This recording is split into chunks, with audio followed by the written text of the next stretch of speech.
¿Puede una persona abrirle la puerta al demonio sin darse cuenta? ¿Existen lugares realmente marcados por el mal? ¿Por qué el narcotráfico, la violencia y la brujería parecen ir de la mano en tantos países? ¿Y qué dicen los sacerdotes que enfrentan estas realidades cara a cara? Hoy en Bade Retro vamos a hablar de posesión, de combate espiritual, de santería, de exorcismos, de liberación, pero también de esperanza. Porque mientras el mundo moderno se burla del demonio, la iglesia sigue enfrentándolo todos los días. Crux sacra sit mihi lux, non draco sit mihi dux, vade retro Satana. Hoy vamos a hablar de un tema que genera curiosidad, miedo y muchas veces confusión. La existencia del demonio, la acción del mal en el mundo, la brujería, las posesiones y el combate espiritual. La iglesia sigue enseñando que Satanás es real, pero antes le Sí, voy a pedir, antes de contestar, le voy a pedir una oración, Padre, claro, antes de empezar, porque esto me lo han pedido bastante en el canal y me parece que claro, tocando estos temas es importante. claro. Y antes de la oración, yo te agradezco la invitación y bueno, y un saludo para ti, todos los que nos vean. Claro que sí, en el nombre del Padre, del Hijo y del Espíritu Santo. El Espíritu Santo, ven por medio de la poderosa intercesión del Inmaculado Corazón de María, tu amadísima esposa. Ven, Espíritu Santo, ven por medio de la poderosa intercesión del Inmaculado Corazón de María, tu amadísima esposa. Ven, Espíritu Santo, ven por medio del Inmaculado Corazón de María, tu amadísima esposa. Amén. Señor, que la charla que vamos a tener sea para gloria tuya en bien de nuestras almas. Gloria al Padre, al Hijo y al Espíritu Santo, como era en un principio, ahora y Principio, ahora y siempre, por los siempre, siglos por de los los siglos de los siglos. siglos. Amén. Amén. Muy bien, Padre, ahora sí. Padre, bueno, muchas gracias por estar aquí con nosotros en Va de Retro. Padre, mucha gente hoy ya no cree en el demonio. ¿La iglesia sigue enseñando que Satanás es real? Sí, mira, me hizo acordar algo que decía un obispo muy bueno, Fulton Sheen, que creo que nada, comenzar el proceso de beatificación norteamericano. Decía que realmente el gran error de hoy no es el pecado, sino no creer en el pecado, ¿no? Yo haría la analogía igual con el diablo. Digamos que el gran camuflaje que de hecho hace el demonio es, y lo logra de una forma excelente, es hacer pensar a las personas que no existe él, por lo tanto no existe tampoco el infierno, ni la condenación, y ahí puedes decir que todo lo demás todo es relativo, todo depende. Esa es la gran apostasía, el gran error de estos últimos tiempos, y lo estamos viviendo y está a flor de piel en todas partes, claro que sí. ¿Quién es el demonio según la doctrina católica? Mira, es un ser, como lo recordará León XIII, es un ser real espiritual, pervertido y pervertidor, con cierta capacidad y autonomía concedida por Dios para hacer el mal. Tiene permiso para tentarnos. Y digamos, y como decías tú en la presentación, que me pareció muy buena, dependiendo también de tu libertad, de cómo le abras la puerta, él puede actuar más o menos en tu vida. Pero digamos que su misión fundamental es llevar a las almas al infierno. Tú sabes, por todo lo que nos cuenta la tradición, como él movido por envidia, no quiere que ahora los hijos de Dios gocemos de esos puestos que nos esperan en el cielo, que digamos ya están, digamos así, escriturados a nuestro nombre. El Señor con su sangre preciosa, digamos, nos los conquistó. Y el demonio, que él sí cree en Dios, esa sería la otra gran cuestión, ¿no? La gente que no cree en Dios tampoco. El demonio que existe, que Dios existe, que existe el cielo, que existe la felicidad eterna, por ser envidioso esencialmente no quiere que ninguno de sus hijos lo logremos. Por eso su misión es tentarnos y apartarnos para siempre de ese amor de Dios. Padre, ¿qué diferencia hay entre estos tipos de ataques del demonio, ¿no? Lo que llamamos tentación, opresión, infestación y por último la posesión.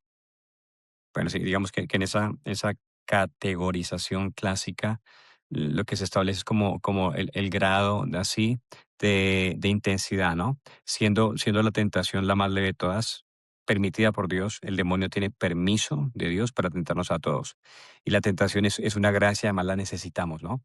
Mira, hay un papa, un gran papa, San León Magno, perdón, San Gregorio Magno decía, quitar la tentación y nadie se salva. ¿Por qué? Porque la tentación es lo que nos obliga a ti y a mí a buscar a Dios. Es lo que me hace ser humilde, lo que me hace ser consciente que yo no soy Dios, que soy vulnerable, que puedo caer.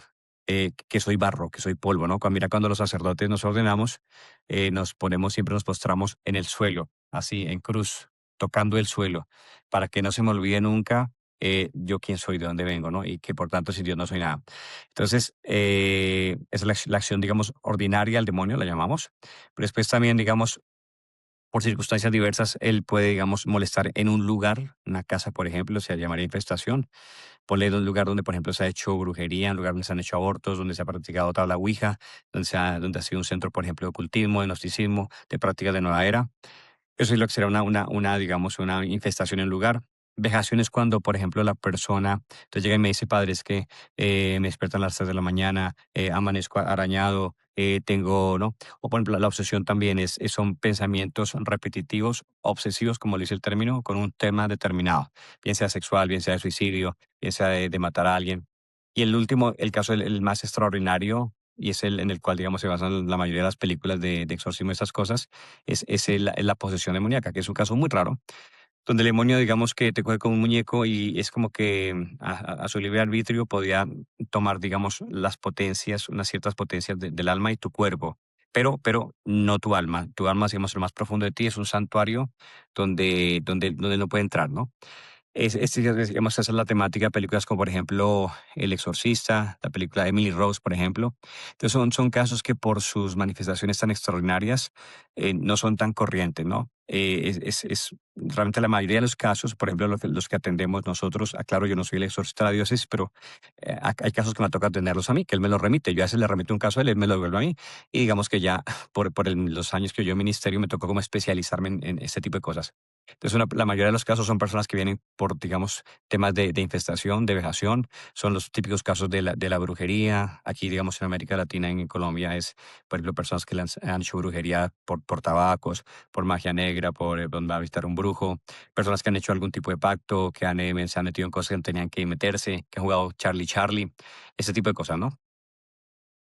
Padre, ¿usted recuerda la primera vez que se enfrentó al demonio cara a cara? Bueno, sí, eso no se olvida nunca. Mira, además que fue sin pensarlo. Mi primer trabajo fue en las cárceles. Yo fui el capellán de la reclusión de mujeres y fui además después el párroco de la parroquia personal penitenciaria de Nuestra Señora de las Mercedes, aquí en la ciudad de Medellín. Entonces, yo tenía una niña que estuvo involucrada en el caso de, ahora que hace muchos años, en un atraco a un técnico de fútbol del Once Caldas, que ese año salió campeón de la Copa Libertadores, hermano Fernando, lo atracaron y en ese combo de personas había dos niñas, ¿no? Dos muchachas. Entonces ellas las capturan, van al Buen Pastor.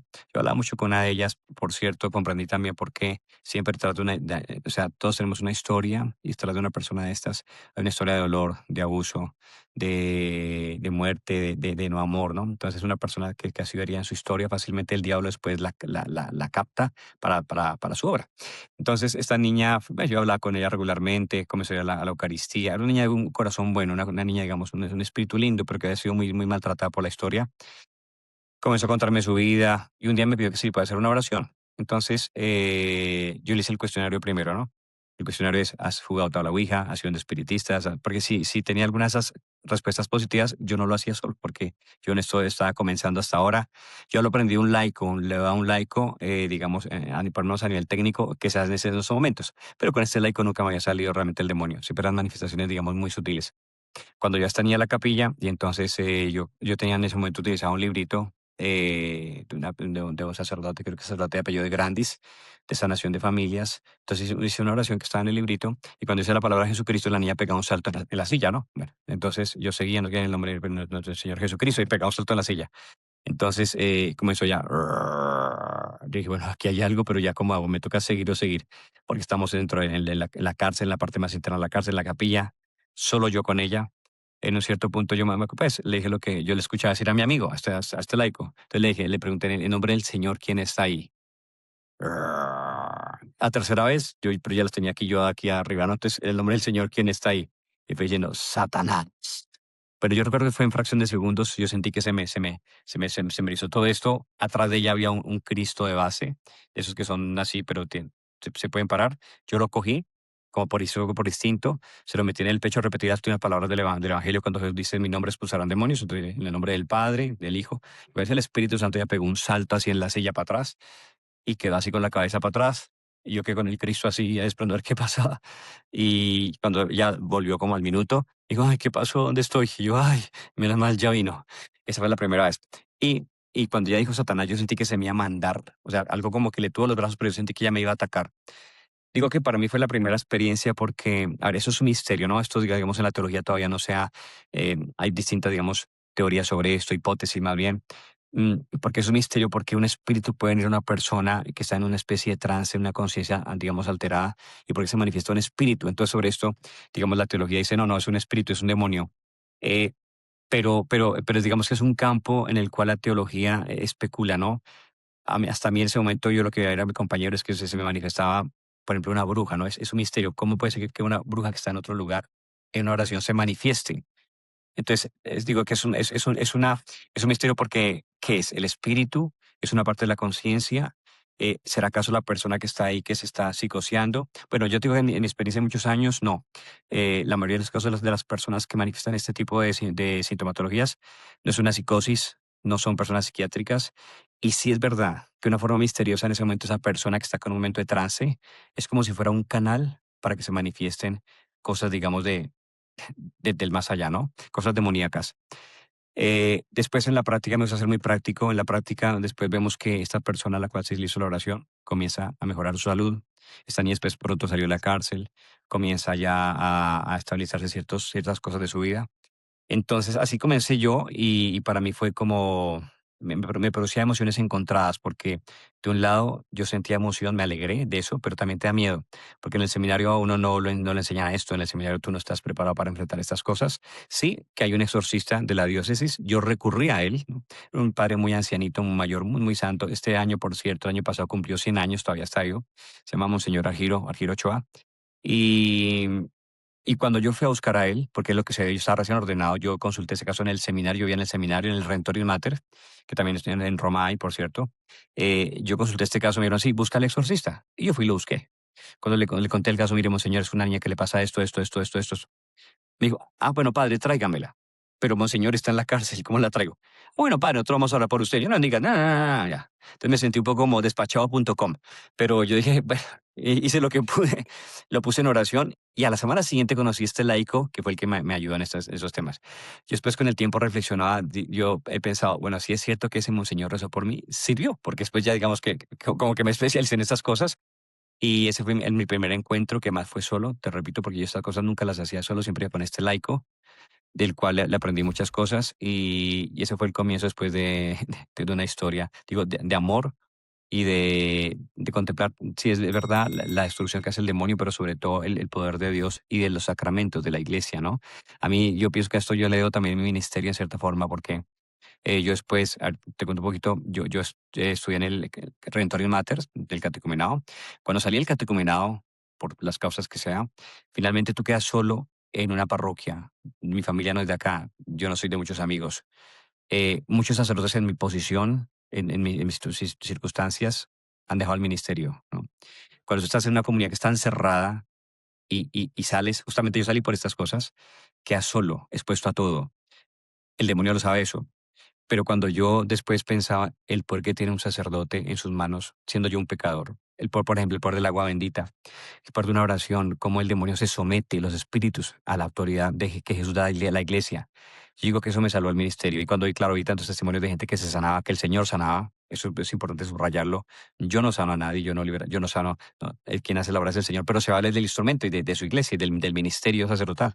Cuando yo contemplo esto, aunque quedé solo aquí en la ciudad, y pasé un momento también de desierto, esto me sostuvo y me ayudó a seguir adelante y a tratar de ser fiel, ¿no? Y conservar la doctrina, conservar la oración, que hoy en día también no es tan fácil para un sacerdote que está joven, que sale del seminario.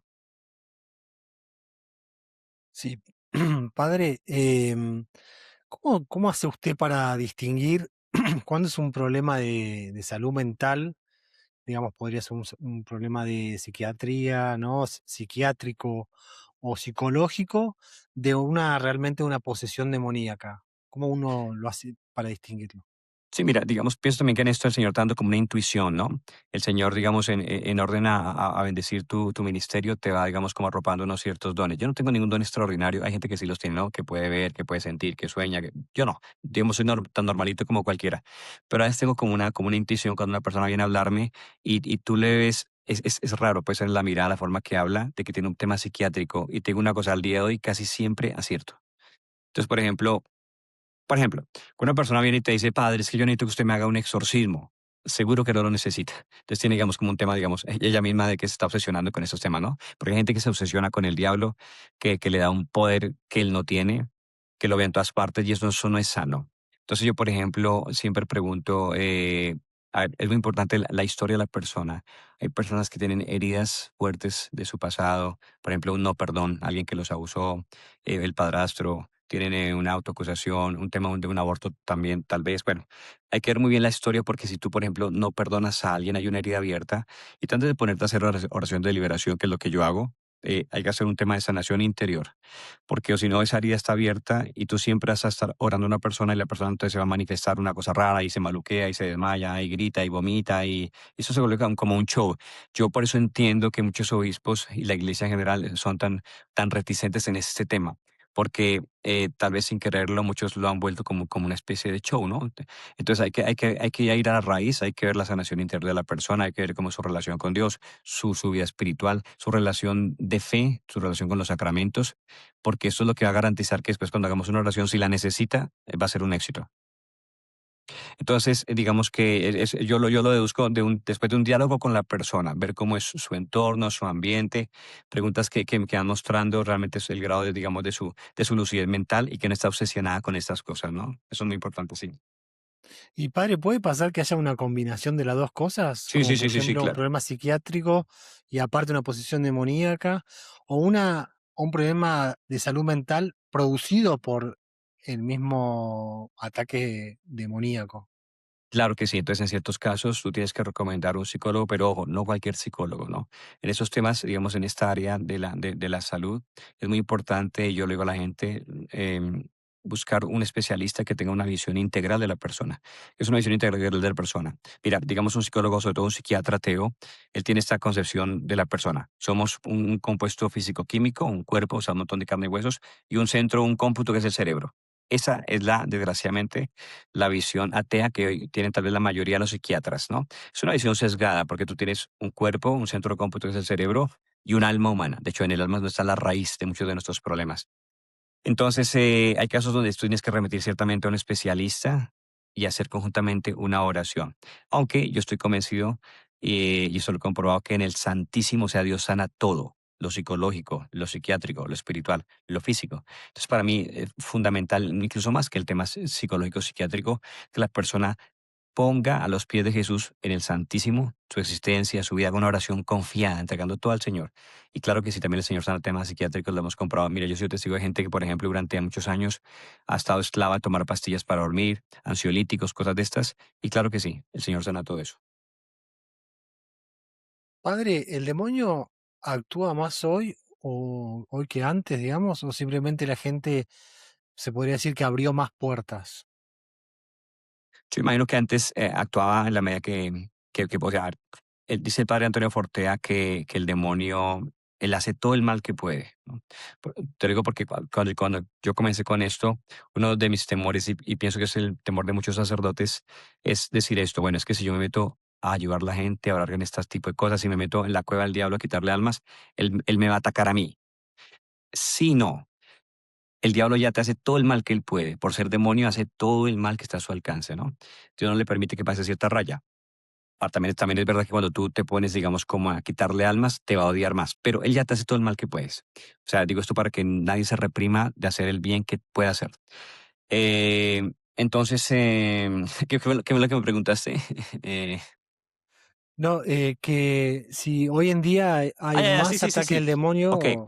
mira, yo digamos, claro, los que vimos en esta época decimos, sí, el demonio está suelto. Yo pienso que en cada época ha ejercido, según la cultura de cada época, el mal que él puede, pero considerando que hoy hay un mundo de posibilidades, que hoy hay una cultura tan desacralizada, hoy, digamos, hay un ateísmo tan difundido, hay un materialismo, ¿no? Y además, cuando tú ves que hoy hay cosas que antes no habían, además, muchas de ellas, digamos, permitidas, potencializadas por los medios de comunicación, yo siento que hoy se cumple lo que la Virgen María dijo en Fátima, que son muchas las almas que se están condenando, porque no hay quien ore y se sacrifique por ellas. Mira, cuando la Virgen María se apareció en Fátima en 1917, ¿qué dijo eso? Todavía no existían, por ejemplo, el Internet, con todas las redes y todo lo que tú y yo sabemos. No existían los bares swingers, no existían cierto tipo de discotecas, no existía la droga generalizada, no existía el aborto. Hasta ese año se iba a aprobar apenas en la antigua Unión Soviética. Cuando tú ves cómo está el mundo hoy, tienen que estarse condenando muchas más almas, quiere decir que el demonio está mucho más suelto.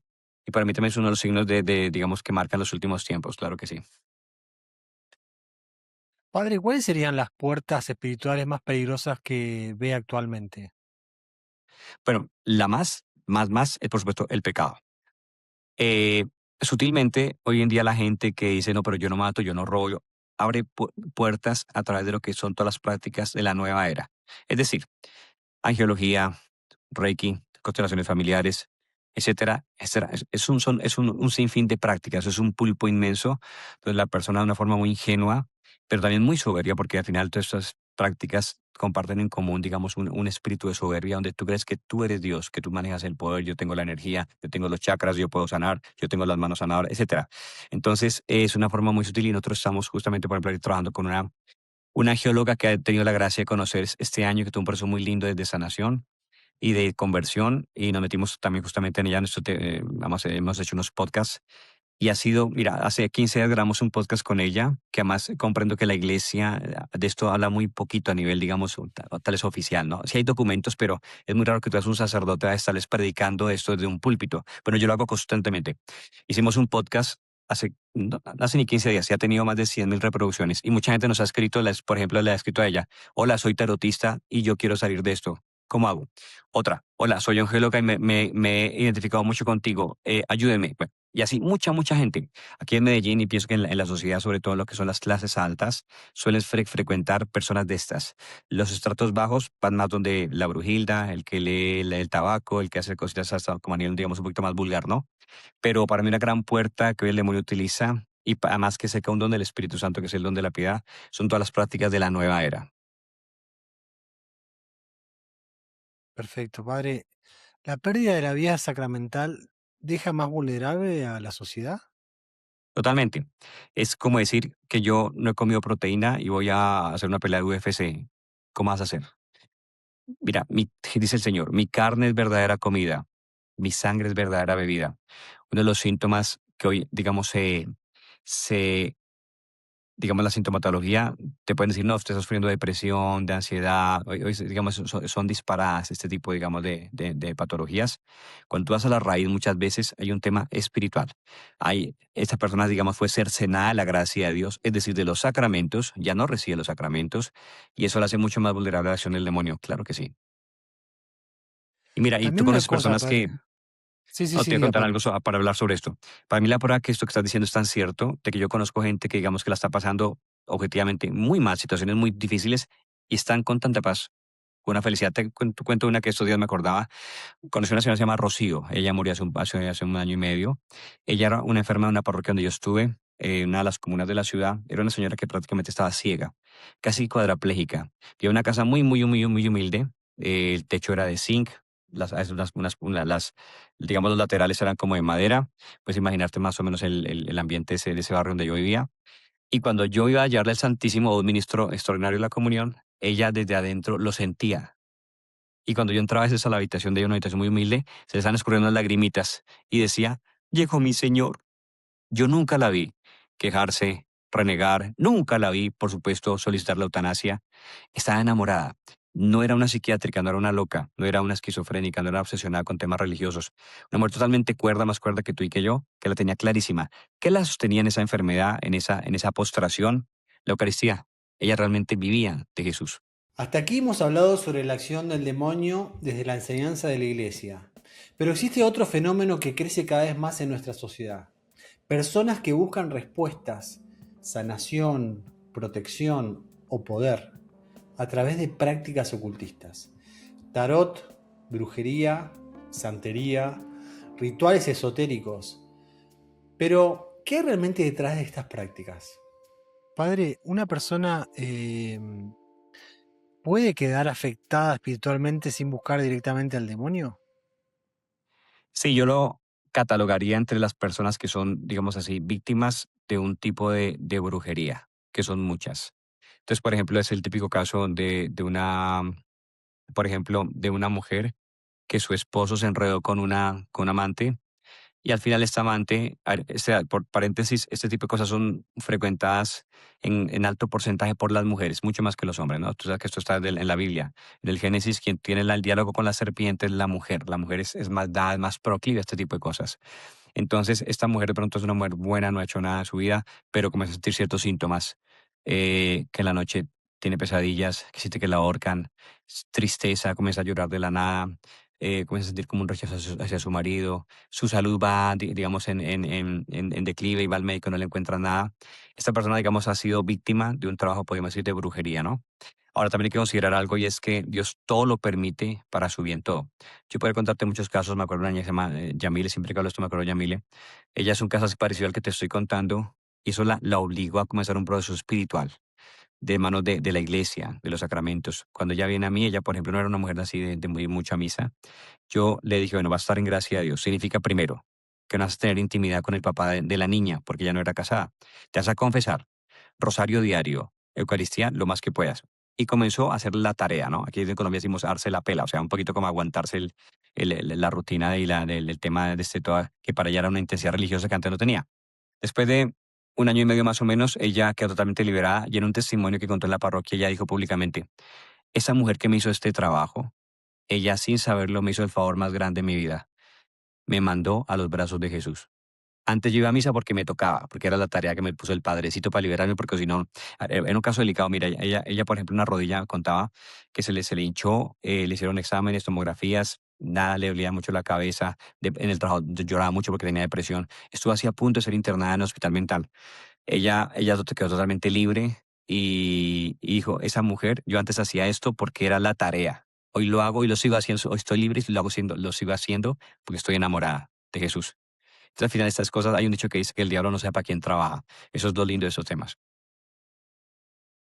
Interesante eso que mencionaba al principio, padre, que por la, digamos, la experiencia de hablar con exorcistas, con diversos exorcistas, incluso también con laicos, ¿no? Que trabajan, asisten a los exorcistas, es muy frecuente y en un porcentaje muy alto que sean mujeres las que están poseídas.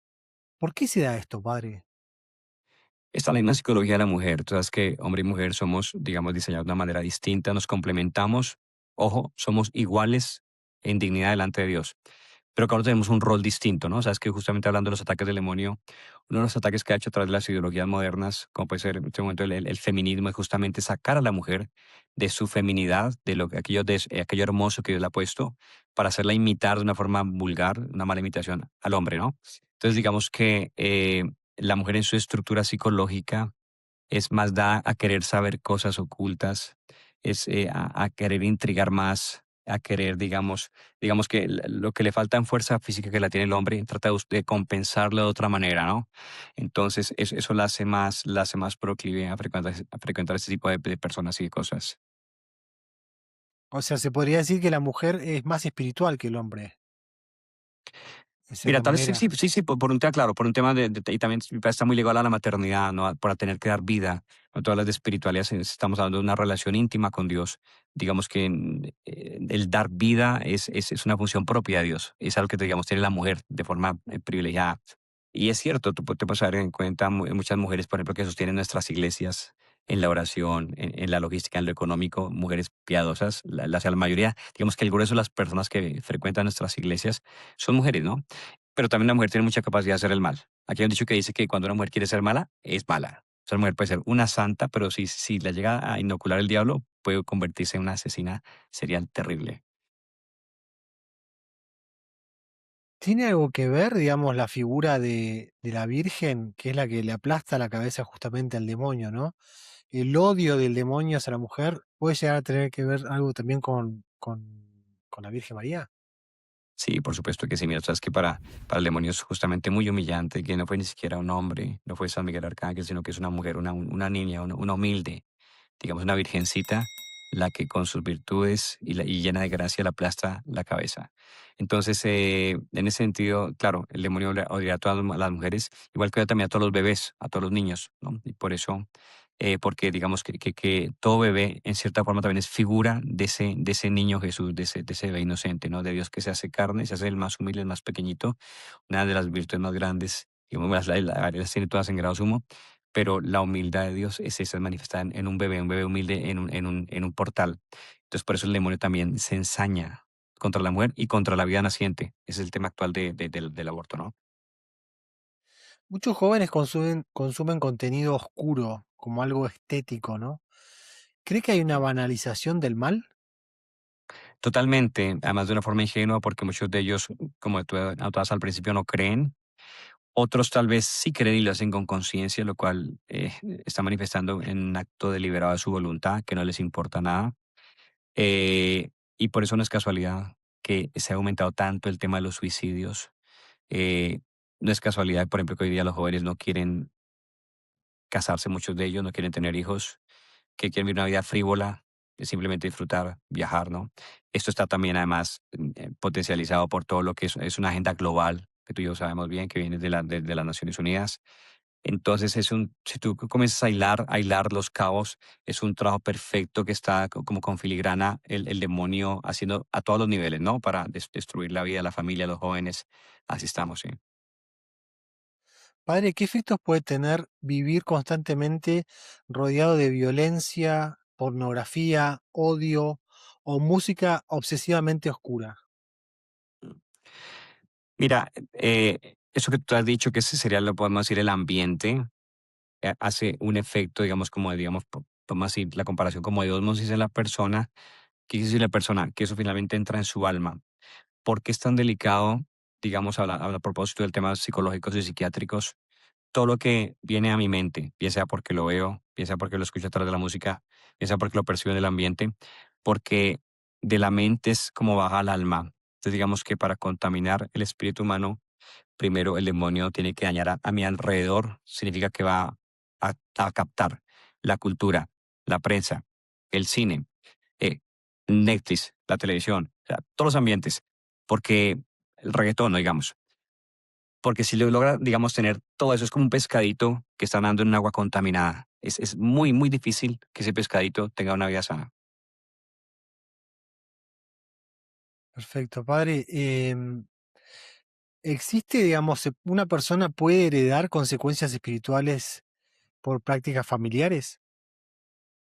Sí, aclaro una cosa. Lo que no se hereda de ninguna manera es el pecado, ¿no? Sobre esto es una de las cosas las cuales ha habido varios críticos al tema de la sanación intergeneracional y estoy de acuerdo. El pecado es un acto libre, voluntario, personal, ¿ok? Pero sí es verdad, y no se puede negar, la evidencia más lo constata, que hay cierto tipo de situaciones que marcan las familias. Por ejemplo, familia, te cuento tenías una familia que eran 9 hermanos, 8 separados. O sea, una constante que y justamente, por ejemplo, los que no eran separados era una familia, un matrimonio que todos los días hacían el rosario, tenían una vida activa en su parroquia y todos los demás estaban separados. Y así con temas, por ejemplo, de suicidio, temas, por ejemplo, de homosexualismo y temas sexuales, de incesto, temas, a veces más misteriosos, ¿no? Tuve una vez tenía una familia donde, es parecía una película, donde en menos de un año 3 personas de la familia que se casaron en menos de un año tuvieron muertes en accidentes de tráfico. Entonces, uno dice, o sea, muy raro, ¿no? Sí, este tipo de cosas pasan, desde luego.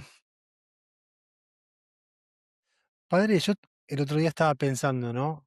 Como una estrategia magistral del demonio, el hecho de viralizar el pecado, ¿no?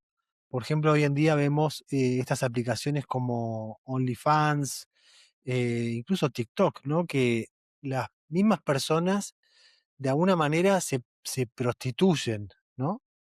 Y esos videos después pasan, digamos, se viralizan y pueden ser vistos por millones de personas, cantidades de personas que puede ser incluso más que los habitantes de un país entero. Esto puede ser que tenga una consecuencia grave en el alma, no solamente de las personas que lo consumen, sino que de alguna manera esa persona que, por ejemplo, una chica que hace un video muy sensual, casi pornográfico, y es consumido por millones de personas, esa chica está tomando parte también en el pecado de las personas que consumen sus videos, por ejemplo. No sé Por lo si cual medio tendrá que complicada dar, la pregunta. mira, por lo cual tendrá también que darle cuenta a Dios. Así ya no crea, no importa. Mira, te voy a poner un ejemplo para que, digamos, se grafique mejor esto que estás diciendo. Si yo tengo mi sistema inmunológico deprimido, es fácil que cualquier viento, cualquier lluvia, me va a armar una gripe, me va a voltear. Lo grave de toda esta viralización del pecado es que está atenuando gravemente la conciencia de las personas de lo que es el pecado y el mal. Entonces, eso va directamente contra un don del Espíritu Santo, que es el temor de Dios. Temor de Dios, que no es miedo de Dios, esa se dice que es una mala traducción que hizo San Jerónimo. Realmente el temor de Dios es no querer perder el amor de Dios. Por eso decía Santo Domingo, Santo Dominguito decía, prefiero morir antes que pecar, porque la tenía clarísima. Él sabía que la vida de una persona cortada sin la gracia de Dios no valía la pena. Lo que está haciendo hoy esta viralización del pecado es justamente atacar directamente a la cabeza el don del temor de Dios. Entonces, nada está mal, nada es pecado, todo es arte, ¿no? Sabemos que no. Y mira que ahorita que habla de Fátima, la Virgen María le dijo a Jacinta que en los últimos tiempos justamente el pecado que iba a llevar más almas al infierno eran todos los pecados que iban contra el sexto mandamiento. Ahí está todo eso que tú has dicho. Hay un tema particularmente preocupante en varios países de Hispanoamérica: la relación entre violencia, narcotráfico, corrupción y prácticas espirituales oscuras. Desde México hasta Centroamérica, desde Colombia hasta algunas regiones del Caribe, aparecen testimonios sobre rituales, brujería, santería, cultos vinculados a la muerte y una búsqueda desesperada de protección y poder. Quisimos preguntarle al padre Gerardo sobre esta realidad. En muchos países de Latinoamérica, o Hispanoamérica, mejor dicho, especialmente en Centroamérica y México, vemos una relación muy fuerte entre el narcotráfico, la santería, la brujería y el culto a entidades oscuras. ¿Qué está pasando espiritualmente detrás de todo eso? Mira, yo viajo frecuentemente a México también por temas, digamos, de evangelización y hacemos congresos de sanación y estas cosas. Por ejemplo, el culto de la Santa Muerte, llamada Santa Muerte, que comienza esta liga al narcotráfico. Por ejemplo, ya a Colombia ya está llegando, ¿no? Es como que el hombre sabe que si realmente hace un pacto con el demonio, va más fácil a obtener, digamos, los deseos oscuros de su corazón. Tener, placer, poder, ¿no? Y además esto sí funciona, mira. Yo te cuento un caso que atendí una vez de un muchacho que estuvo en una secta satánica aquí en Medellín, que el 31 de octubre mataron a un niño, ¿no? Paréntesis, por eso que nosotros no celebramos de ninguna manera el Halloween. O sea, hay en Europa, pero aquí en América Latina y en Colombia le dicen es que la fiesta de los niños. Eso no es ninguna fiesta de los niños. Si se le da culto a alguien ese día es al demonio. Yo siempre digo a los papás, mire, disfraz el otro día, ese día no, ¿no? Eh, Sí, ese aquí en los muchacho. manuales de la escuela de los niños de mis hijos están incluidos todas cuestiones relacionadas con Halloween para la fecha de en octubre, ¿no? Sí, no, no, mira, Eh, hay que ponerse las pilas de cara a eso, digo a los papás, porque es serio, o sea, ellos van por tus hijos, el demonio va por tus hijos. Entonces tú no puedes desentenderte de lo que le enseñan en el colegio, tienes que revisar sus cuadernos, ver quién son sus amigos, quién es el profesor que tienes, eso es terrible. Entonces ese muchacho, mataron un bebé y finalmente él vivía en un apartamento solo y él decía, mire, yo no trabajaba. Yo llegué después de un día a una fiesta, decimos que una farra, a las 3 4 de la mañana, me acostaba sin un peso. Otro día cuando me despertaba, me ponía los pantalones, los jeans, cuando sentía algo aquí un peso, me metía la mano y sacaba 400.000 pesos, 500.000 pesos, de la nada. Me decía, el demonio me daba, nunca me faltaba dinero, trago y drogas y mujeres. O sea, digamos que esas cosas funcionan. Y hay gente que las hace de una manera, digamos, descarada, que no le importa nada. Tú le dices, pero mira, se puede perder tu alma. No me importa. Entonces, ahí tú ves ya, esa es la expresión máxima de la maldad encarnando un corazón humano, donde tú dices, no me importa. Sabes que Dios existe, sabes que de pronto que te creo para el cielo, Sabes que hay gente tuya que para estudios que murieron, que están en el cielo esperándote, que rezan por ti. Hay gente que reza por ti, pero no me importa. Ahí tú ves ya la degradación total de un ser humano y sacar esa alma de ese estado es un verdadero milagro. Toca doblar mucha, mucha rodilla y así estamos. ¿Y esas personas son conscientes de la existencia de la vida después de la muerte? ¿O la muerte después de la muerte, digamos? Así, yo he atendido a algunos de ellos por circunstancias de la vida, me ha tocado hablar con ellos o han accedido a hablar conmigo. Y sí, muchos de ellos lo saben perfectamente. Y tú le puedes decir, pero tú eres consciente que te puedes condenar. Por ejemplo, cuando yo hablo con una señora que practica brujería, ¿tú eres consciente que te puedes condenar por esto? Lo que la palabra de Dios dice, sí, sí, pero no, no me voy a salir. Decir, esa persona le está dando prioridad a su cuarto de hora que vive aquí en esta tierra, como diciendo, no importa, yo aquí tengo plata, la paso relativamente bien, este es mi modus vivendi, por lo tanto, para mí es el valor absoluto. Eso es materialismo puro y es comenzar ya a condenarse, claro. Padre, ¿usted considera que, bueno, hace ya un tiempo la, la práctica de los tatuajes, ¿no? Se ve extendida en todas partes desde los medios y, bueno, baja la población, ¿no? ¿Puede tener alguna vinculación con el demonio, con una especie de influencia demoníaca? Te cuento, digamos, experiencias que la primera experiencia que tuve hace muchos años. Llegó a la parroquia donde yo estaba una niña y me contó la sintomatología, lo que pasaban cosas, que la asustaban, que no sé qué, que pesadillas. Ver. Hice una oración con ella, ella estaba sentada, ella estuvo tranquila, pero yo le veía, yo estaba parado y le vi que en el cuello tenía un tridente, ¿no? O sea, como aquí en el cuello. Entonces, no sé por qué fue como una intuición, tal vez del Espíritu Santo, del ángel de la guarda, no sé. Yo tenía un aceite exorcizado, entonces me dio por ponerle un poquito de aceite en el tatuaje. Yo en ese momento yo no sabía muchas de las cosas que hice. Cuando yo se lo apliqué, le puse la cruz, ella reaccionó. Digo, no me queme. Me miró así como si la estuviera agrediendo. Yo le estaba poniendo aceite ahí, porque tenía que quemarla. Después, con la experiencia, yo me di cuenta que y he tenido casos donde ciertamente hay tatuadores aquí en la ciudad que forman parte de grupos satánicos. Ellos, por ejemplo, yo sí diezman. ¿Qué quiere decir? Que cada 10 personas que le llegan, uno, el último, sorry, lo consagran. Entonces, mientras tú estás poniendo ahí la espalda, el pecho, la nalga, lo que sea donde se va a poner, él está haciendo una oración de consagración. ¿Cierto? Entonces, es muy delicado porque estamos hablando de algo que está en tu piel, digamos, muy, muy, muy, muy en ti y es una marca que tiene una oración como un sello espiritual. Entonces yo no lo aconsejo a nadie. Es verdad. Hay una cita también del Antiguo Testamento donde habla, digamos, del tema de marcarse la piel y perforarse también, ¿no? La iglesia a nivel oficial, es verdad, tampoco dice en ningún documento que sea un pecado. Pero si tú me lo preguntas, yo no lo recomendaría. No, no satanizo, digamos, en general todo lo que es este tipo de situaciones, pero si me preguntas, yo no lo recomendaría a nadie. Eso que decía me parecía interesante, padre, porque claro, digamos, el tatuaje, las tintas pueden estar consagradas al demonio Claro. y también puede pasar con la comida, ¿no es cierto, padre? Que haya comidas que sean consagradas al demonio y uno las ingiere y puede, digamos, si uno está en una posición de debilidad espiritual o tibieza espiritual, puede llegar a pasar algo en relación a que el demonio pueda llegar a actuar. Sí, para mí sí. Y en la práctica yo me doy cuenta que claro que puede actuar. Ahora tú escuchas, digamos, hay varios exorcistas, por ejemplo, Antonio Fortea, al cual yo leí hace muchos años sus libros y me parece un magnífico teólogo.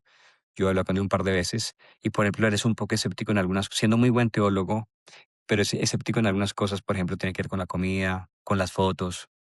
Entonces, eh, yo me di cuenta que sí, claro que sí, hay que tener mucho cuidado con la comida, hay que tener cuidado con tu ropa, con la gente que entra a tu casa, tus cosas personales, porque eso forma parte de ti en cierta manera.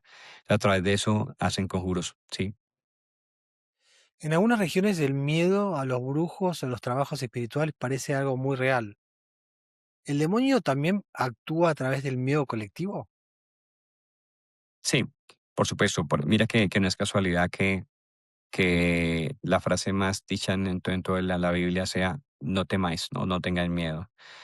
Hay una estadística que dice que aparece 365 veces en la Biblia el no temáis, ¿no? Eso no puede ser casualidad. Es justamente una de las formas como el demonio, de hecho hay un dicho que dice, el demonio actúa en tus miedos, ¿no?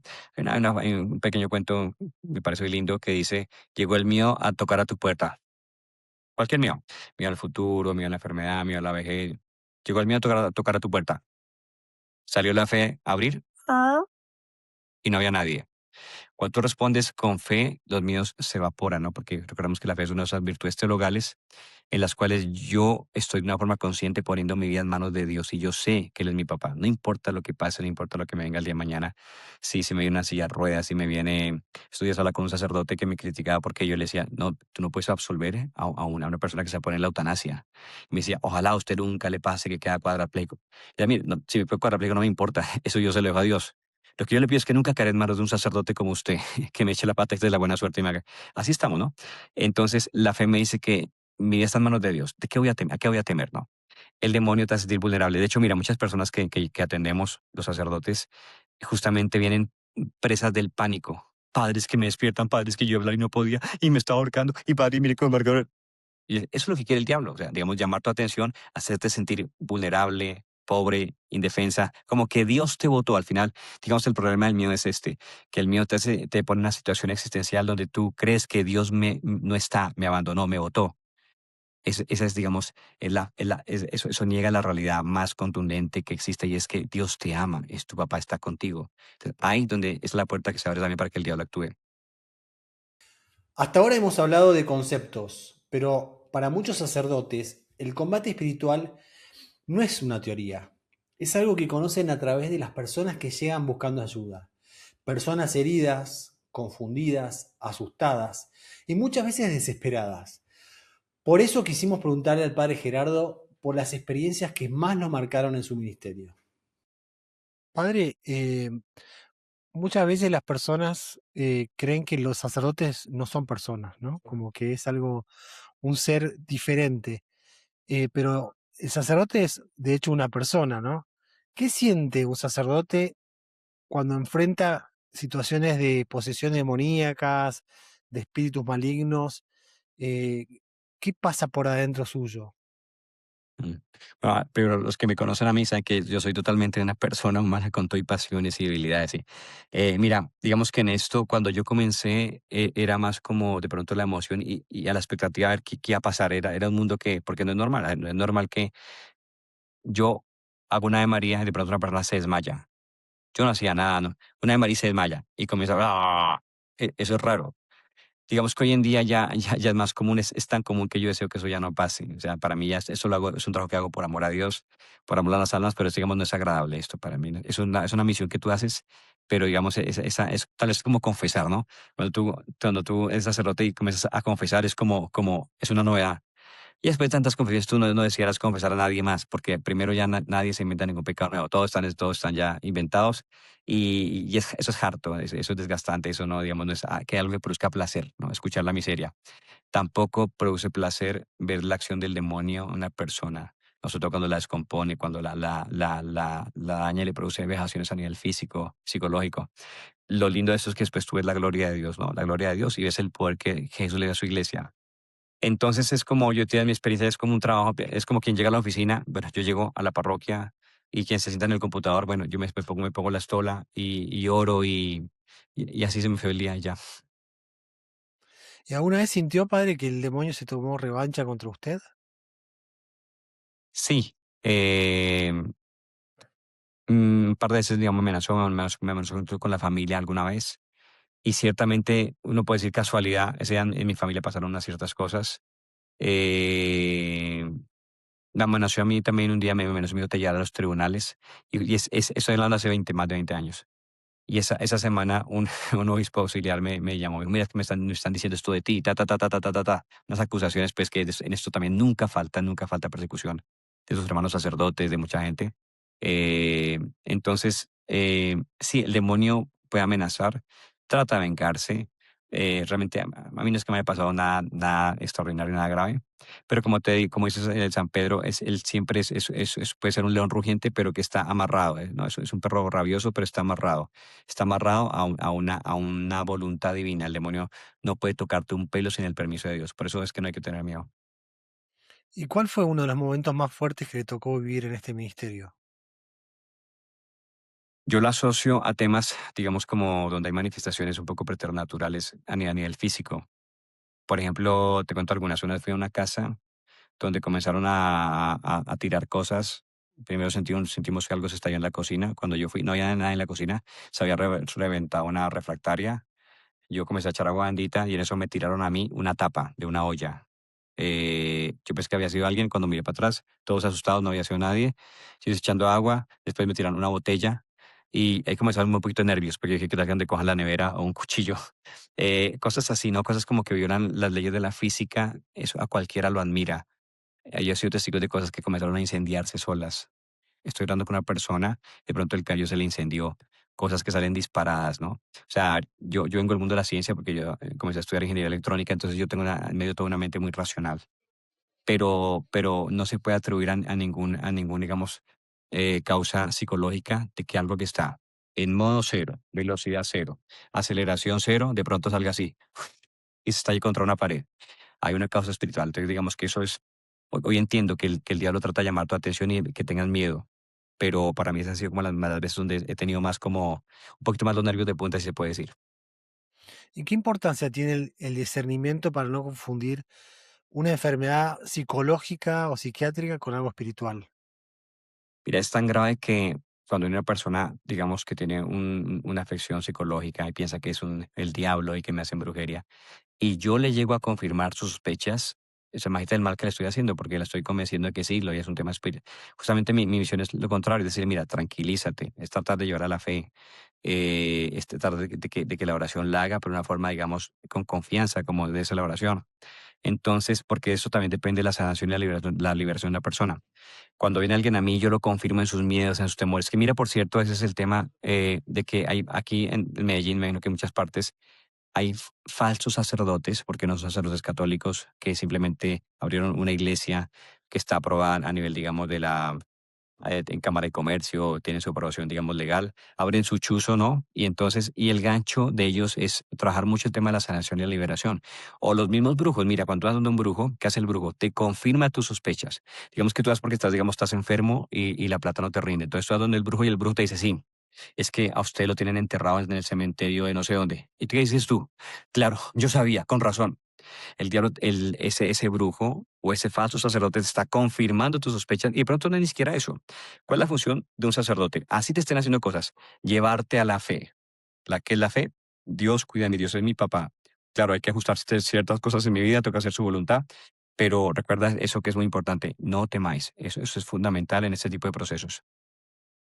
Y justo le quería preguntar eso, ¿qué cosa jamás debería hacer alguien que sospecha estar sufriendo algo espiritual? Primero, acudir donde brujos, espiritistas, gente del gremio, eh,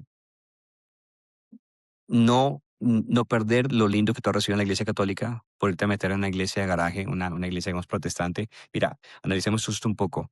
Yo lo reconozco que tal vez hay una carencia, especialmente en algunas ciudades también, tal vez de Europa, donde tú vas a buscar un sacerdote o un exorcista y no lo encuentras por ningún lado. Y yo comprendo a esas personas que les están pasando cosas objetivamente, que se está muriendo una hija, que pasan cosas raras y no hay quien los ayude. Comprendo que por la necesidad finalmente van a parar a algún consultorio raro de una persona que por lo menos, en el caso de los protestantes, lo acogieron, lo escucharon. Eso es muy importante. Escuchar a una persona forma parte, es el primer paso para la sanación de alguien, que yo lo escuche. No importa que lo que me diga sea un cuento chino o algo raro, pero el ser escuchada ya forma parte de una liberación de la persona. La Iglesia Católica tal vez, esa es una de nuestras grandes fallas, a este tipo de personas que vienen con ciertas sintomatologías tal vez no se les escucha. Entonces, esto es grave, porque las personas, ¿dónde van a ir finalmente? Donde una iglesia cristiana evangélica, llámese como se llame, o peor, donde un brujo o un espiritista. Entonces, ¿qué es lo que nunca se debe hacer? No recibir a una persona de estas, burlarse de ellas. Y si yo considero que yo no puedo tratarla, porque es verdad, los sacerdotes no sabemos todo, no estamos preparados para atender a todos, pero lo puedo remitir a alguien, por lo menos, ¿no? Al exorcista. Mira, eso es tan grave la situación que yo he tenido que atender personas que me dijeron que el sacerdote de su parroquia lo remitió donde una bruja, una señora del barrio que fuma tabacos, que tiene fama, y el padre la mandó allá. O sea, así estamos. Cuando se habla del demonio, muchas personas sienten miedo, pero la iglesia nunca pone el foco en el poder del maligno. La iglesia pone el foco en Cristo, en la gracia, en los sacramentos y en la ayuda que Dios ofrece a quienes luchan cada día para permanecer fieles. En ese combate espiritual aparece constantemente un nombre, San Miguel Arcángel. Padre, ¿por qué el demonio teme tanto a San Miguel Arcángel? Sabemos por la tradición que San Miguel era el más pequeñito, el más humilde, pero que tuvo esa valentía para decir quién como Dios. Entonces, por eso decimos, Dios le da ese oficio de ser como el ministro de defensa del cielo. Lo representamos siempre como ese guerrero romano, ¿no? Que tiene la espada, que tiene la balanza. Me estás acordando una experiencia con una muchacha que yo le hice una oración de liberación. Ella me contó en ese momento, se despertó como muy sobresaltada y me dijo que había visto un pie y me escribió como un soldado romano con las sandalias, con la faldita, puede haber sido perfectamente que San Miguel se dejó percibir. Entonces, yo le tengo mucha devoción, todos los días hacemos su oración. Soy convencido que Él protege a la iglesia y tenemos que invocarlo frecuentemente para todo esto, claro que sí. Y padre, ¿qué importancia tiene el rosario en el combate espiritual?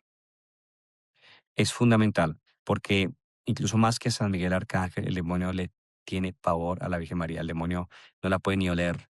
El demonio ni siquiera puede decir el nombre de María por muchos exorcismos que tenemos que están documentados.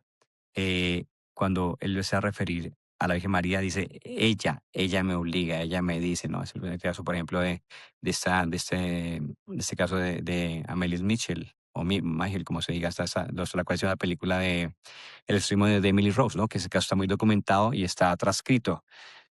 Y es justamente la Virgen María la que le obliga al demonio a decir toda la verdad. Pues en tiempo de pandemia recuerdo mucho, hay un exorcismo que hicieron en Roma, si no estoy mal. Yo lo escuché por un muchacho de Centroamérica, donde al exorcista le dice al demonio que la Virgen María le obliga a decir por qué él no le gusta el rosario. Y él comienza con mucha dificultad, como que a quien lo están torturando, a decir por qué no le gusta. Y comienza a decir, en las casas donde se hace el rosario nos cuesta mucho trabajo entrar y los niños conservan más la pureza. Entonces, digamos que es una gran riqueza. Mira, yo les confieso algo. Yo era al comienzo del sacerdote, yo no hacía el rosario todos los días. Con mucha gente pensaba que eso era muy largo, que eso era una repetición y a duras penas lo hacía. Hoy en día es lo primero que hago. Después de los laudes, yo ya no hay día que no pueda hacer el rosario. Y les digo verdad, la vida es distinta cuando tú haces el Santo Rosario. Ahora hay que hacerlo bien, con amor. Recordemos que es una meditación, es una contemplación. No hay que hacerlo a las carreras, no hay que hacerlo como si fuera una carrera de Fórmula 1, no, en Santa María Madre, donde son, ñau, ñau, ñau. Yo comienzo a hacerlo así, me da náuseas. Es para hacerlo despacito, contemplado, y realmente tú sientes la presencia de ella. ¿Qué poder tiene la Eucaristía frente al demonio? Eh, y acabo con el rosario. Mira, cuando yo comencé al principio, trabajar en la casa de mujeres, había una señora que se llamaba Miriam que me contó cosas que le pasaban raras, ¿no? Y yo me acuerdo que yo le regalé un rosario. Y ella, porque de noche no podía dormir, la atormentaba, bueno, ella se ponía el rosario y me decía que al otro día, cuando se iba a mirar la camándula, le faltaban pepitas, como si las hubieran serruchado. O sea, las paredes. Y la cruz se le partía. Yo traté de no sugestionarme con esto, le regalaba otra cruz más resistente con otro rosario. Igual, todas las cruces se las partían, se las mordían. Bueno, un día que fuimos a hacer una oración con una señora, le hicimos la oración y pegó un salto tremendo. Era un trabajo de magia negra que le estaban haciendo. De hecho, estaba en la cárcel, ¿no? Yo comencé, estoy hablando hace más de 20 años, yo comencé a darme cuenta que el rosario tenía que tener algún poder en las personas. Yo no hacía el rosario, pero yo dije, solamente la camándula bendita ya al diablo le incomoda. Después deduje esto, que los sacramentales, entre los cuales está el rosario, es como, haz de cuenta, un escudo que uno se pone para ir a la guerra. El diablo, antes de penetrar con su espada en ti, tiene que partir el escudo. Por eso a muchas personas les pasa que, por ejemplo, el rosario, las argollas matrimoniales, sin ninguna causa aparente, se les pone negras, se revientan, igual con el rosario, ¿no? Entonces, ahí está el gran poder de los sacramentales. La Eucaristía es el top de los top. No tenemos nada más potente, nada más con más fuerza que la Eucaristía, porque la Eucaristía es Jesús, Jesús vivo, Jesús real, cuerpo, sangre, alma y divinidad. De hecho, cuando una persona que tiene ni siquiera posición diabólica, tiene una, digamos, una vejación fuerte, no puede comulgar. Pasa muchas veces en la parroquia que hay una persona y los familiares como que lo obligan, ¿no? Como que lo cogen como que, y la persona, bueno, yo hoy en día a esa persona no le doy la comunión porque con seguridad la va a escupir, la va a vomitar. Entonces hay que hacer primero un proceso antes, ¿no? Pero digamos que el demonio no soporta. Por eso yo recomiendo a todas las personas que sean muy amantes de la adoración eucarística. Una persona que adora a Jesús en la Eucaristía es como que ya está blindando él y toda su familia de estos ataques del demonio. Padre, según su experiencia, ¿hay ciertos santos que cuando usted los invocaba tenían un poder mayor de frente al demonio? Sí, De hecho, yo tengo algunos que me acompañan diariamente en este combate y les tengo mucha fe y me consta que sí. Te cuento a ver, uno de ellos. Hace muchos años yo en México conocí a San Charbel, ¿no? Y entonces un amigo mío me lo pintó, yo pensé dejarlo para mí. Aquí en Colombia no es muy conocida la devoción a San Charbel porque esto se, sobre todo es en países donde hay colonia libanesa. Aquí en Medellín no, realmente no hay mucha. No, conozco un par de personas, pero no, ni siquiera comunidad. Entonces yo pensé dejarlo para mí y un día la sacristana me lo puso en la iglesia. Por iniciativa propia lo colgó en la iglesia. A mí ya me dio un poco en medio todo, me dio un poco como de risa, dejémoslo. Y entonces me acuerdo mucho, era un lunes. Cuando yo acá en la Eucaristía fui a atender las citas, entró una muchacha que venía del otro lado de la ciudad. Me dijo, padre, ¿quién es ese santo que usted puso ahí? Y le dije, San Charbel, ¿por qué? Es que yo me soñé con él anoche. Entonces me sorprendió porque dije, la primera vez que yo lo coloco ahí y alguien que viene de otro lado de la ciudad me dice que se soñó con él anoche. Es como si San Charbel hubiera puesto una cita. Yo le dije así, ¿y qué te decía? ¿Cómo lo viste? Padre, yo lo vi entero, me cogió las manos, me las bendijo y me dijo, tenga fe, siga orando. Bueno, después comencé, dije, bueno, si San Charbel está así presente, invoquémoslo para las oraciones de liberación. Entonces de pronto comencé a hacer una oración con una persona y la persona, digamos, aquí decimos, se maluqueaba un poquito, entraba así como en estado de, se descomponía y yo comenzaba a decirle, San Charbel Maglub, San Charbel Maglub. No, me queda. Entonces yo decía, funciona, porque si fuera la persona, ¿qué tenía que decirle Sancha? O sea, San Charbel, ¿qué significa? Que hace la marca un champú. Pero como es un tema espiritual, el demonio sabía quién es San Charbel, ¿no? Y claro, tú vas a ver la vida de San Charbel, que por cierto lo tengo acá.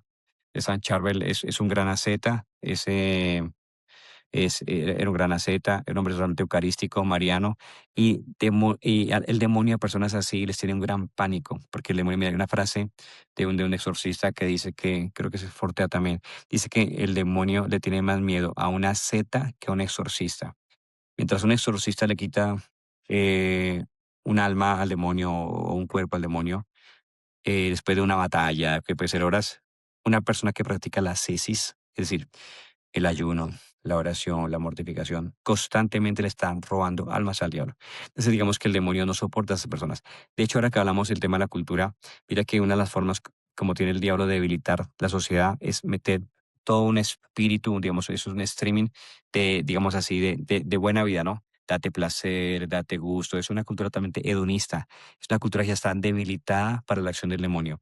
Personas como San Charbel, personas que hoy se mortifican, personas que se levantan, por ejemplo, antes de las 3 de la mañana, es la colonia de la misericordia, que ofrecen, por ejemplo, cualquier sacrificio, bañarse con agua fría, tomarse el café sin azúcar, etcétera, etcétera. Son personas que están robando almas al diablo. Entonces, imagínate, las comunidades religiosas que tienen como ese carisma de la contemplación, pero además metiéndole la llaga de Jesús, la cruz del Señor, la mortificación, esto para el diablo no lo soporta. Esas comunidades están en la mira del demonio. Padre, ¿qué poder tiene tanto la bendición de un hijo, de un padre para un hijo, o al contrario, digamos, la maldición de un padre o un familiar directo hacia un hijo? Está muy buena la analogía. Mira, la bendición de un padre o un hijo está en la Biblia, ¿no? Dice muy claramente el Éxodo, sí dice, bendecirás así a los hijos de Israel. El Señor te bendiga y te proteja, te muestre su rostro radiante, tenga misericordia de ti. Vuelve al Señor su rostro y a ti te conceda la paz. Esa oración, por ejemplo, en el catecumenado la hacen después de un cierto esparzo, la hacen cuando rezan en familia, los laudes, el padre de familia bendice a sus hijos y le impone las manos. Eso es muy lindo. Paréntesis. Hace un par de años hubo un documento aquí en Colombia que sacaron los obispos donde se prohibía que las personas pusieran las manos a otras personas, ¿no? Lo cual estoy de acuerdo. Pero ese documento es incompleto porque la iglesia no puede prohibir que un padre de familia le ponga las manos a sus hijos o bendiciéndolo. Eso es de la Biblia, eso es una autoridad conferida por el mismo Dios. Entonces piensa esto, que cuando un padre ora por sus hijos, Dios está bendiciendo a esos hijos. Ahora, cuando un padre maldice a sus hijos, es como si el demonio les estuviera maldiciendo. Ahí vemos, digamos, la grandeza, la responsabilidad de la paternidad con respecto a los hijos desde un punto de vista espiritual. ¿Y qué sería una maldición, por ejemplo, de un padre a un hijo? Te ¿Un cuento desearle el casos mal reales. o Sí, son palabras que de pronto se dicen. Te cuento casos que ha tenido que atender. Es una mamá que, por ejemplo, le dice a sus hijas, usted nunca va a conseguir a nadie que la quiera porque no se quiere acordar de mí, usted nunca va a pelechar, nunca va a ser feliz, nunca va a progresar. Son como palabras que se dicen a veces movidos por un momento de ira, de rabia, y cuando tú vas a ver la trayectoria de esa persona, o casualidad, nunca tuvo una relación estable, siempre la utilizaron, le hicieron llorar a sus hijos, justo lo que decía la mamá. Entonces, ¿cómo se soluciona esto? Yo recomiendo a las personas lo siguiente. Primero, perdona a tu mamá o a tu papá por lo que dijo. Esas palabras ciertamente fueron como un instrumento para que el demonio actuara, ¿no? Hay que tener mucho cuidado con las palabras. Jesús dice en el Evangelio, la Biblia dice, por ejemplo, no maldigáis, no maldigáis, bendecid. Dice también la palabra que nos va a pedir cuenta de cada palabra que sale de la boca. O sea, es muy importante las palabras. Primero, perdona a tu papá por lo que te dijo. Segundo, ve al Santísimo, en el Santísimo vas a rezar el Magnífica. Recordemos que el Magnífica, la Virgen María dice que todas las generaciones serán bendecidas por su causa, ¿no? Se alegrarán en ella. Entonces, tú tienes que, además con autoridad, decir, en el nombre de Jesús, por su sangre preciosa, yo me declaro libre y en paz de toda maldición que me haya puesto mi papá. Y si quieres, dice lo que te digo. Cuando me dijo que yo no iba a progresar, que nadie me iba a querer, que mis hijos también me iban a... Entonces tú esa maldición la anulas en el nombre de Jesús, por la sangre preciosa del Señor. Entonces es magnífica y sobre todo el tema del perdón. Así se rompe una maldición. Ahora, si tú eres papá y de pronto eres consciente de lo que pasó, ahora una maldición se rompe con una bendición. Entonces tú le dices a tu hijo, hijo, el Señor lo bendiga. Le das la bendición, le das un abrazo. Es como que una mala se arregla con una buena, ¿no? Y claro, pidiendo perdón a Dios por eso. Y si, por ejemplo, un padre insulta a su hijo, ¿puede llegar a ser como una maldición también o no Depende que las necesariamente? insulto, depende que las insulto. Si tú me dices, a ver, lo está corrigiendo y le habló fuerte, eso no sería propiamente una maldición. También depende, que digamos, qué hondo caló en ese hijo las palabras del papá, ¿cierto? Si hubo después digamos, un tema de no perdón, de odio, de resentimiento. Entonces o sea, yo he encontrado personas que, por ejemplo, el papá fue muy, muy violento y esta persona es tan linda que nunca le guardó resentimiento al papá. Ya en viejo lo quiere, lo cuida, son corazones muy lindos, ¿no? Entonces ahí digamos que no se hizo efectiva ninguna maldición, ninguna palabra, ni mira el poder del amor. En un corazón lleno de amor, en un corazón en Dios, esa maldición, ni siquiera que fue unas palabras vehementes que el papá le dijo, tuvieron efecto. Entonces nos podemos concluir lo siguiente, que depende también la condición de un corazón, es decir, su grado de amor o también su resentimiento, su sensibilidad, su orgullo, el demonio puede actuar en esa persona. Padre, hace poco me llegó un mensaje, ¿no? Me llegaron varios mensajes, pero uno en particular de una persona de Venezuela que decía que estaba, digamos, sufriendo su mujer diversos tipos de ataques de demonios, enfermedades que aparecían y desaparecían. Esta persona no encontraba ningún sacerdote que los pueda ayudar.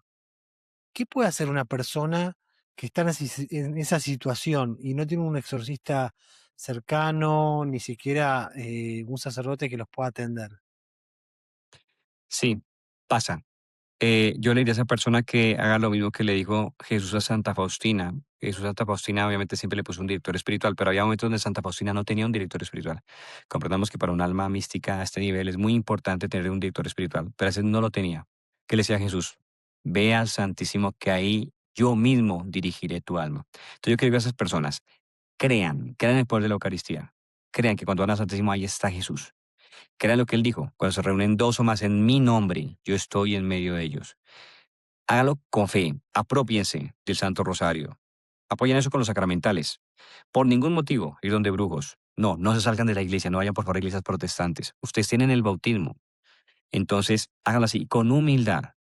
Y el Señor en su momento, mira, a través de un Santo Rosario, los puede liberar a todos. Él es Dios, entonces tenga su confianza en el Señor. No, en estos casos no hagan depender su liberación de la existencia de un sacerdote, que es verdad, debería haberlo, debería haber, porque es una cosa que manda el derecho canónico, un exorcista. Pero supongamos que no hay. Bueno, no importa. Crean en su bautismo, crean en el poder de Dios, crean en la acción de la Eucaristía, Santo Rosario. Ahí se liberan. Y la última, padre, ¿qué le diría a alguien que hoy siente que está lejos de Dios, pero quiere volver? Es tan hermosa la experiencia que tuvo el hijo pródigo cuando volvió a casa. Ese papá no lo recriminó, no lo cogió a rejo, aunque lo merecía. Lo cogió a pico y abrazos. Ese es nuestro Dios, esa es la experiencia maravillosa de la fe. Y la iglesia es esa institución que es verdad, estamos llenos de defectos, hay de todito, pero aquí te esperamos con los brazos abiertos y esta es tu casa. Bienvenido. Padre Gerardo, muchas gracias por acompañarnos en Va de Retro. Gracias por ayudarnos a comprender un tema que muchas veces se presenta con miedo o con sensacionalismo. Y gracias por recordarnos que el combate espiritual existe, pero que Dios siempre es más fuerte. No, Luis, muchas gracias por la invitación. Gustan mucho tus preguntas muy profundas y van directo a la yugular. Gracias. Gracias, Padre. Si este episodio te ayudó, compartilo, porque muchas personas están buscando respuestas y tal vez nadie se las está dando. Suscríbete a Va de Retro y recordá, esto fue Va de Retro, porque la batalla no es solo cultural, es espiritual. Quam suadem nirvana sunt mala quelibas ipse venena bibas Crux sacra sit mihi lux, non draco sit mihi dux, vade retro Satana.